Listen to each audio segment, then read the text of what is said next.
Oke, kita bahas yuk. Pernah nggak sih ngerasa perhatian Anda itu ditarik ke 100 arah yang berbeda dalam waktu yang bersamaan? Kalau iya, Anda nggak sendirian. Kali ini, kita akan bedah gimana caranya membangun salah satu skill paling penting di zaman sekarang. Kemampuan untuk benar-benar fokus.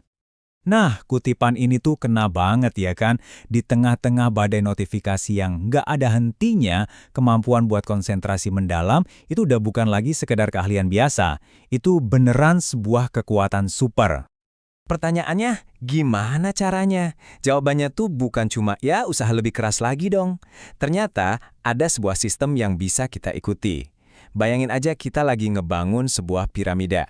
Selapis demi selapis, mulai dari fondasi paling bawah sampai ke puncaknya. Kita mulai dari level 1 ya, fondasi dari segalanya. Ini adalah kebutuhan biologis dasar yang benar-benar nggak bisa dinego.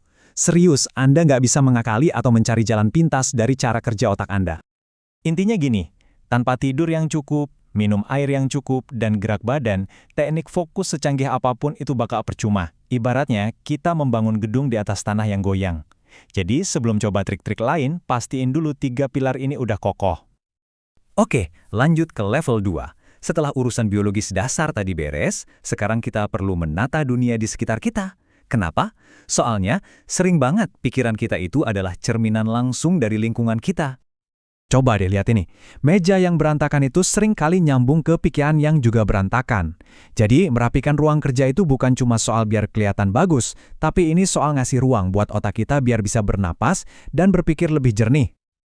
Tapi jujur aja deh, beresin meja itu bagian yang gampang.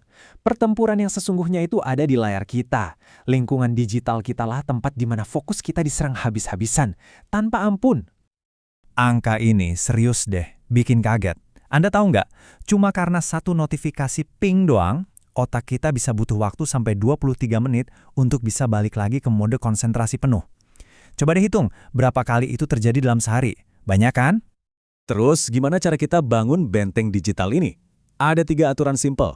Pertama, aktifkan mode jangan ganggu. Anggap itu sahabat terbaik Anda. Kedua, coba deh minimalisir tab di browser Anda. Dan yang paling penting, singkirkan ponsel Anda dari pandangan. Bukan cuma dibalik, tapi benar-benar disingkirkan.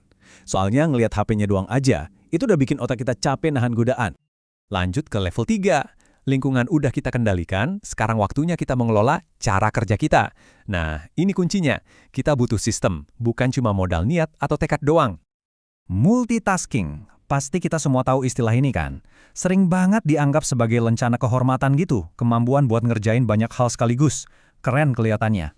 Tapi, beneran gitu nggak sih? Ini dia kenyataannya. Multitasking itu mitos. Otak kita sebenarnya nggak bisa ngerjain 2 hal rumit barengan. Yang sebenarnya terjadi adalah kita loncat-loncat tugas dengan super cepat. Dan proses ini bukan cuma nggak efisien, tapi juga nguras energi mental kita, dan bahkan terbukti bisa nurunin IQ kita untuk sementara.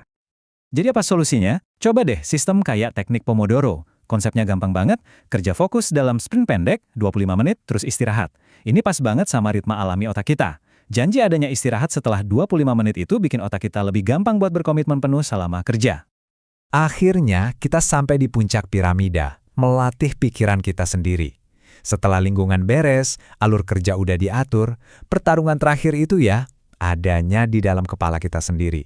Ini soal menguasai permainan di dalam diri kita. Coba deh bayangin gini, fokus itu bukan kayak saklar lampu yang bisa on-off gitu aja. Fokus itu lebih mirip kayak otot. Dia bisa capek, butuh istirahat, dan yang paling penting dia bisa dilatih biar jadi makin kuat seiring berjalannya waktu. Terus gimana cara ngelatihnya? Pertama, mulai dari yang kecil-kecil aja dulu. Mungkin 15 menit fokus tanpa gangguan, terus pelan-pelan ditingkatkan. Kedua, coba latih mindfulness. Ini bantu kita buat ngeh atau sadar pas pikiran kita mulai jalan-jalan kemana-mana. Ketiga, jangan takut sama bosan. Pas ada waktu luang, tahan godaan buat langsung ambil HP. Justru, kebosanan itu bisa memicu kreativitas dan membangun lagi stamina fokus kita. Dan ini mungkin poin yang paling penting dari semuanya. Tujuannya itu bukan untuk bisa konsentrasi sempurna tanpa henti. Itu mustahil.